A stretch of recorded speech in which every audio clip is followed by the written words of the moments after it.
गर्भ गीता एक अत्यंत अनोखा और दिव्य ग्रंथ है। इसमें संपूर्ण आध्यात्मिक ज्ञान समाहित माना जाता है। श्री कृष्ण भगवान का वचन है कि जो प्राणी श्रद्धा और सद्भावना से गर्भ गीता का विचार और मनन करता है, वह फिर कभी गर्भवास में नहीं आता। उसे जीवन मरण के चक्र से मुक्ति मिल जाती है। ऐसी आत्मा दोबारा जन्म नहीं लेती और उसे भगवान श्री कृष्ण के श्री चरणों में स्थान प्राप्त होता है।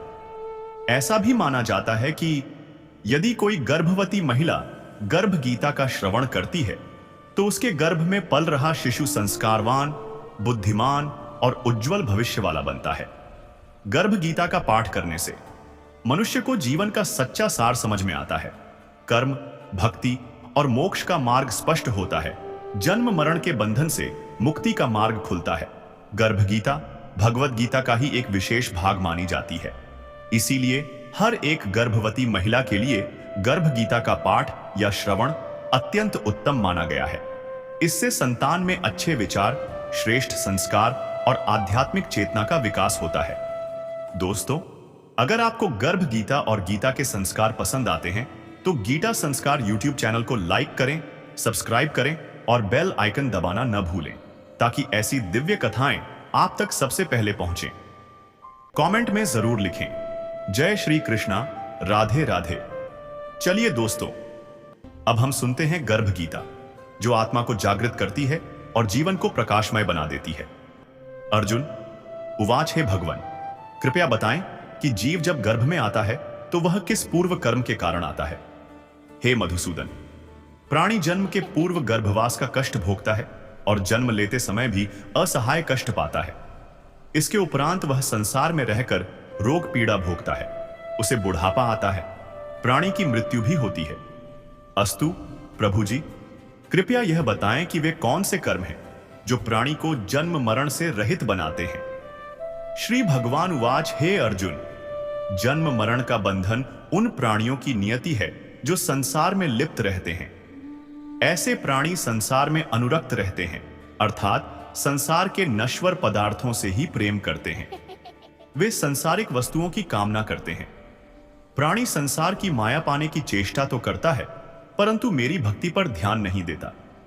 इसके कारण वह बारंबार और अनेक योनियों में जाकर जरा मरण का दुख उठाता है। अर्जुन उवाच, हे जानर्दन, संसारिक माया मोह से मुक्ति तो बहुत कठिन है। माया चित्त हर लेती है। मन काम, क्रोध, लोभ, मोह और अहंकार रूपी विकार से घिरा मदमस्त हाथी है। तृष्णा रूपी शक्ति इसे प्रेरणा देती है। 5 विकारों में अहंकार प्रबल है, जो कि प्राणी को नरक में ले जाता है। हे ऋषिकेश, इस मदमस्त हाथी को कैसे वश में किया जाए?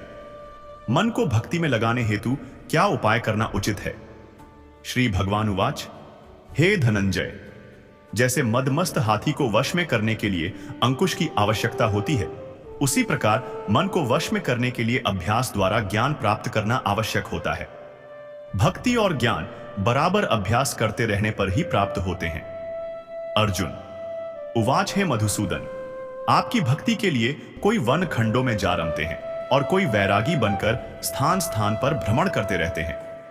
हे प्रभु, कृपया बताएं कि आपकी भक्ति कैसे मिल सकती है। श्री भगवान उवाच, हे अर्जुन, मेरी खोज में वन वन भटकते सन्यासी अथवा स्थान स्थान पर जाने वाले वैरागी मुझे तब तक प्राप्त नहीं कर पाते जब तक उनके हृदय में मेरा निवास नहीं होता। तप अथवा वैराग्य का अहम तो मेरी भक्ति पाने में बाधा डालता है।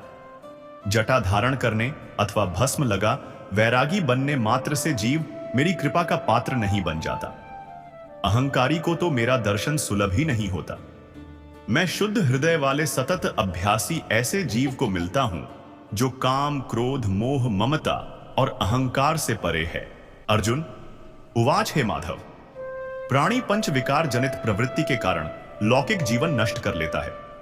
हे मुरारी, कृपया बताएं कि वह कौन सा पाप है जिसके कारण किसी व्यक्ति की स्त्री असमय मर जाती है। किन पापों के फलस्वरूप अल्पायु में पुत्र मर जाता है? कौन से पाप के कारण व्यक्ति वीर्यहीन हो जाता है? श्री भगवान उवाच, चुकाने वाला पति पत्नी हानि का दुख उठाता है। उसी प्रकार किसी की धरोहर अमानत को न लौटने वाले का पुत्र अल्प आयु में मर जाता है। किसी को सहयोग, सहायता का आश्वासन देकर भी समय आने पर सहयोग न करने वाला वीर्यहीन होता है। ये सब भयंकर पाप है जो स्त्री पुरुष एकाकी भोगते हैं। किसी का लिया हुआ आर्ण नहीं। अर्जुन उवाच, हे दयानिधे, किस पाप के फलस्वरूप प्राणी सतत रोगी रहता है और किस कुकर्म के फलस्वरूप बोझा ढोने वाला जघन्य पशु बनता है। श्री भगवान उवाच, हे अर्जुन, कोई सौभाग्यकांक्षिणी कन्या को बेचने वाला सतत रोगी रहता है। अभक्ष्य भोजन और मादक द्रव्य का सेवन करने वाला अधम योनि में जन्म लेता है। झूठी गवाही देने वाला, भोजन बनाकर पंच कंवल कर स्वयं भोजन करने वाला बिल्ली और सूकर की योनि प्राप्त करता है। अर्जुन उवाच, हे प्रभु, इस संसार में जिनको आपने धन धान्य दिया है और उत्तम साधन दिए हैं तो उनका पुण्य क्या था। श्री भगवान उवाच, स्वर्णादि दान करने वाला धन धान्य और वाहन आदि पाता है। सत्य सनातन वैदिक राते से सुयोग्य वर को विधिपूर्वक कन्या दान करने वाला उत्तम मानव योनि का अधिकारी बनाता है। उत्तम रीति से सुयोग्य पात्र को प्रसंग है कि साधु, गृहस्थ, इंजीनियर, अध्यापक, डॉक्टर, वकील, राजनेता, वैज्ञानिक ये सभी बच्चे के रूप में अपनी माता से ही जन्म लेते हैं और उन्हीं की गोद में संस्कार पाते हैं। अतः यदि माताएं शुद्ध संस्कारी होंगी तो बच्चे भी शुद्ध संस्कार प्राप्त करते हुए बड़े होंगे। पत्नी का काम है कि वह विवेक पूर्वक घर परिवार को चलाए। इस प्रकार परिवार सुधार के संदर्भ में स्त्रियों का बहुत बड़ा दायित्व है, इसलिए उनका आदर आवश्यक है। आदर तो एक छोटे सदस्य का भी होना चाहिए। फिर गृहिणी, जन्मदात्री और संस्कारदात्री का आदर करना अत्यंत आवश्यक है। वृद्धों का शरीर बल लुट जाता है, परिवार पर से उनका शासन भी धीरे धीरे हट जाता है। अतएव अधिकतम वृद्धों के मन में निराशा, रूखापन और असंतोष उत्पन्न हो जाते हैं। इसलिए वृद्ध धीरे धीरे थोड़े चिद्दा चिद्दे हो जाते हैं। उनकी थकी दृष्टि में चारों ओर सूनापन दिखाई देता है। अतः परिवार के स्वजनों का कर्तव्य है कि वे वृद्धों को पूरा सम्मान दें, उनकी सेवा और आदर करें। परिवार वाले वृद्धों को यह अनुभव न होने दें कि उनका उस घर में कुछ नहीं रहा। वृद्धों को ऐसा लगे कि परिवार वाले हमारे अनुगामी हैं। दूसरी बात, 10 दिनों के बाद तुम भी वृद्ध हो जाओगे। जो आज वृद्धों की आवश्यकता है वही तुम्हें 10 दिनों के बाद चाहिए। अपने ही कर्मों के फल भोग सबको मिलते हैं। अगर तुम वृद्धों की सेवा किए रहोगे तो तुम्हें भी बुढ़ापे में सेवा मिलेगी। अपने को सेवा की आवश्यकता पढ़े ही या न पढ़े, हम वृद्ध जनों की सेवा करें तथा उन्हें सम्मान दें। गृहस्थ तथा मठाधीशों का परम कर्तव्य है दरवाजे पर आए हुए अतिथि एवं अभ्यागत का यथायोग्य सत्कार करना। यह भारतीय नीति शास्त्र का नियम है।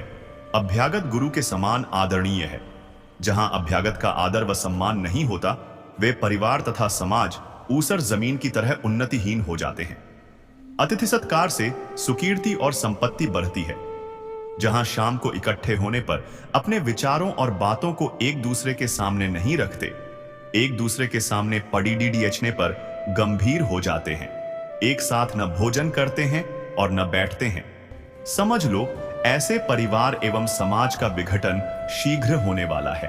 अर्जुन उवाच, हे माधव, प्राणी पंच विकार जनित प्रवृत्ति के कारण लौकिक जीवन नष्ट कर लेता है। हे मुरारी, कृपया बताएं कि वह कौन सा पाप है जिसके कारण किसी व्यक्ति की स्त्री असमय मर जाती है। किन पापों के फलस्वरूप अल्पायु में पुत्र मर जाता है। कौन से पाप के कारण व्यक्ति वीर्यहीन हो जाता है। श्री भगवान उवाच, चुकाने वाला पति पत्नी हानि का दुख उठाता है, उसी प्रकार किसी की धरोहर अमानत को न लौटने वाले का पुत्र अल्प आयु में मर जाता है। किसी को सहयोग सहायता का आश्वासन देकर भी समय आने पर सहयोग न करने वाला वीर्यहीन होता है। ये सब भयंकर पाप है जो स्त्री पुरुष एकाकी भोगते हैं। किसी का लिया हुआ आरण नहीं। अर्जुन उवाच, हे दयानिधे, किस पाप के फलस्वरूप प्राणी सतत रोगी रहता है और किस कुकर्म के फलस्वरूप बोझा ढोने वाला जघन्य पशु बनता है। श्री भगवान उवाच, हे अर्जुन, कोई सौभाग्यकांक्षिणी कन्या को बेचने वाला सतत रोगी रहता है। अभक्ष्य भोजन और मादक द्रव्य का सेवन करने वाला अधम योनि में जन्म लेता है। झूठी गवाही देने वाला, भोजन बनाकर पंच कंवल कर स्वयं भोजन करने वाला बिल्ली और सूकर की योनि प्राप्त करता है। अर्जुन उवाच, हे प्रभु, इस संसार में जिनको आपने धन धान्य दिया है और उत्तम साधन दिए हैं तो उनका पुण्य क्या था? श्री भगवानुवाच स्वर्णादि दान करने वाला धन धान्य और वाहन आदि पाता है। सत्य सनातन वैदिक राति से सुयोग्य वर को विधिपूर्वक कन्यादान करने वाला उत्तम मानव योनि का अधिकारी बनाता है। उत्तम रीति से सुयोग्य पात्र को प्रसंग है कि साधु, गृहस्थ, इंजीनियर, अध्यापक, डॉक्टर, वकील, राजनेता, वैज्ञानिक ये सभी बच्चे के रूप में अपनी माता से ही जन्म लेते हैं और उन्हीं की गोद में संस्कार पाते हैं। अतः यदि माताएं शुद्ध संस्कारी होंगी तो बच्चे भी शुद्ध संस्कार प्राप्त करते हुए बड़े होंगे। पत्नी का काम है कि वह विवेक पूर्वक घर परिवार को चलाए। इस प्रकार परिवार सुधार के संदर्भ में स्त्रियों का बहुत बड़ा दायित्व है, इसलिए उनका आदर आवश्यक है। आदर तो एक छोटे सदस्य का भी होना चाहिए। फिर गृहिणी, जन्मदात्री और संस्कारदात्री का आदर करना अत्यंत आवश्यक है। वृद्धों का शरीर बल लुट जाता है, परिवार पर से उनका शासन भी धीरे धीरे हट जाता है। अतएव अधिकतम वृद्धों के मन में निराशा, रूखापन और असंतोष उत्पन्न हो जाते हैं। इसलिए वृद्ध धीरे धीरे थोड़े चिद्दे हो जाते हैं। उनकी थकी दृष्टि में चारों ओर सूनापन दिखाई देता है। अतः परिवार के स्वजनों का कर्तव्य है कि वे वृद्धों को पूरा सम्मान दें, उनकी सेवा और आदर करें। परिवार वाले वृद्धों को यह अनुभव न होने दें कि उनका उस घर में कुछ नहीं रहा। वृद्धों को ऐसा लगे कि परिवार वाले हमारे अनुगामी हैं। दूसरी बात, 10 दिनों के बाद तुम भी वृद्ध हो जाओगे। जो आज वृद्धों की आवश्यकता है वही तुम्हें 10 दिनों के बाद चाहिए। अपने ही कर्मों के फल भोग सबको मिलते हैं। अगर तुम वृद्धों की सेवा किए रहोगे तो तुम्हें भी बुढ़ापे में सेवा मिलेगी। अपने को सेवा की आवश्यकता पड़े या न पड़े, हम वृद्ध जनों की सेवा करें तथा उन्हें सम्मान दें। गृहस्थ तथा मठाधीशों का परम कर्तव्य है दरवाजे पर आए हुए अतिथि एवं अभ्यागत का यथा योग्य सत्कार करना। यह भारतीय नीतिशास्त्र का नियम है। अभ्यागत गुरु के समान आदरणीय है। जहां अभ्यागत का आदर व सम्मान नहीं होता, वे परिवार तथा समाज ऊसर जमीन की तरह उन्नतिहीन हो जाते हैं। अतिथि सत्कार से सुकीर्ति और संपत्ति बढ़ती है। जहां शाम को इकट्ठे होने पर अपने विचारों और बातों को एक दूसरे के सामने नहीं रखते, एक दूसरे के सामने पड़ी डीडीएचने पर गंभीर हो जाते हैं, एक साथ न भोजन करते हैं और न बैठते हैं, समझ लो ऐसे परिवार एवं समाज का विघटन शीघ्र होने वाला है।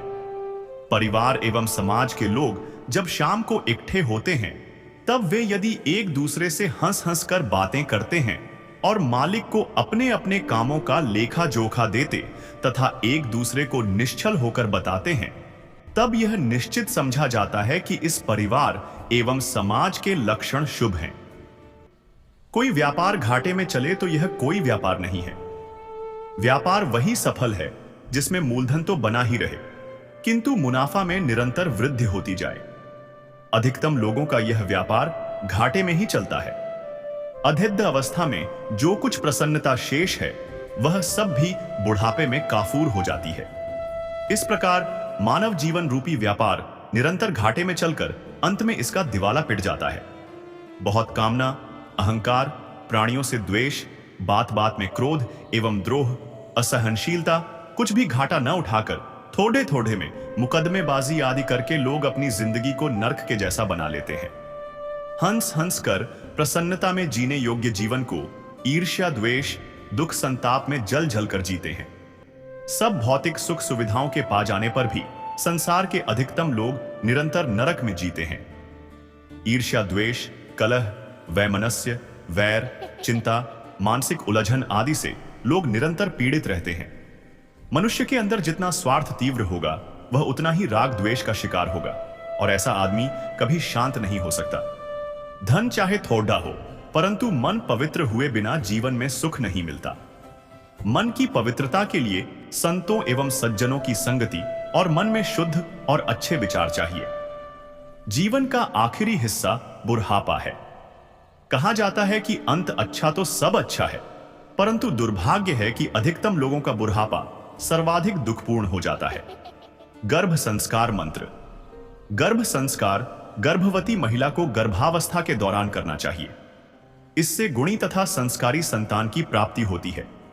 मंत्र एक ओम भूर्भुवः स्वाहा तत्सवितुर्वरेण्यम भार्गो देवस्य धीमहि धियो यो न प्रचोदयात् मंत्र 2 मनोजावम मारुता तुल्या वेगम जितेंद्रियम बुद्धिमातम वरिष्ठ वात आत्मजम वानर युथामुखिया श्री रामदूतम शरणम प्रपद्ये मंत्र 3 या कुंडेन्दु तुषारहारा धवला या शुभ्रा वस्त्रवृता या वीणा वरदंड मंदिताकार या श्वेता पद्मासन या ब्रह्मच्युत शंकर प्रभृति भी देवैहि सदा पूजित प्रिय दर्शकों, आज के इस पावन गर्भा गीता लाइव पाठ में हमारे साथ अंत तक जुड़े रहने के लिए आप सभी का हृदय से धन्यवाद। इस दिव्य समय में हमारे साथ जुड़े रहे लाइव सब्सक्राइबर्स, लाइव काउंट, आप सभी का यह जुड़ाव ही गीता संस्कार परिवार की सच्ची शक्ति है। गर्भ गीता केवल श्लोक नहीं, यह गर्भस्थ शिशु के लिए संस्कार, चेतना और दिव्य स्मृति का बीज है। जो माता श्रद्धा से इसका श्रवण करती हैं, उनका गर्भ सकारात्मक ऊर्जा से भर जाता है। यदि आपको यह लाइव लाभकारी लगा हो तो कृपया लाइव को लाइक करें, चैनल को सब्सक्राइब करें और इस दिव्य ज्ञान को अपने प्रियजनों तक शेयर करें। हम शीघ्र ही फिर मिलेंगे एक और पावन गर्भ गीता लाइव के साथ। तब तक के लिए AUM श्री कृष्णाय नमः। जय श्री कृष्ण। राधे राधे।